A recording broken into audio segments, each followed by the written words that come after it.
ભરૂચમાં જ્યાં Britannia biscuit કંપનીમાં કર્મચારીઓ હડતાળ પર ઉતર્યા છે અને તેમની પડતર માંગ નહીં સંતોષાય તો આગામી સમયમાં આ જ રીતે હડતાળ યથાવત રહેશે તેવી ચીમકી અપાઈ।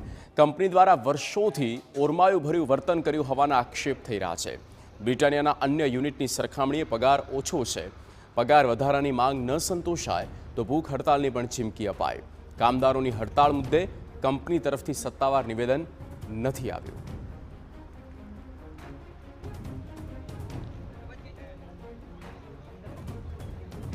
બ્રિટાનિયા કંપની અને જેના કર્મચારીઓ છે તેનો એક સેક્શન અને એક ડિપાર્ટમેન્ટ કે જે નારાજ છે, પગાર ઓછો છે, બીજી જગ્યા પર પગાર વધારે આપવામાં આવે છે। તેમના બીજા યુનિટમાં આ પ્રકારની પણ વાત કર્મચારીઓ તેમની લાગણી માંગણી કંઈક આ રીતની છે અને એક સાથે નારાજગીનો સૂર પણ આપ જુઓ વ્યક્ત કરી રહ્યા છે।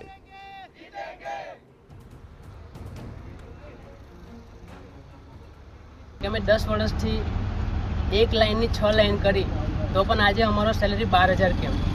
बीजी संस्थाओं अंदर ब्रिटानिया कंपनी अंदर बीजी जो ब्रांच है त्या आगे सेलरी सारा में सारो है 30,000 થી 35,000 है। तो बस अमरी ये ज मांग है कि जल्दी थी जल्दी हमने अमरी मांग पूरी करे और हमने 17,000 सेलरी वधारीने आपे। अमरा ब्रिटानिया जे कोई बीजा यूनिटों है ये यूनिटों में हालनी तारीखों में 25,000 થી 30,000 सेलरी है। तो बीजी ब्रिटानिया में जो सेलरी है ये सेलरी अमने पण मळवी जोईए। ત્યાંના કામદારો પણ બિસ્કિટ જ બનાવે છે અને અમે પણ બિસ્કિટ જ બનાવીએ છીએ। ત્યાં બી બ્રિટાનિયા જ છે, અહીંયા પણ બ્રિટાનિયા જ છે, તો અમારી વચ્ચે મતભેદ કેમ?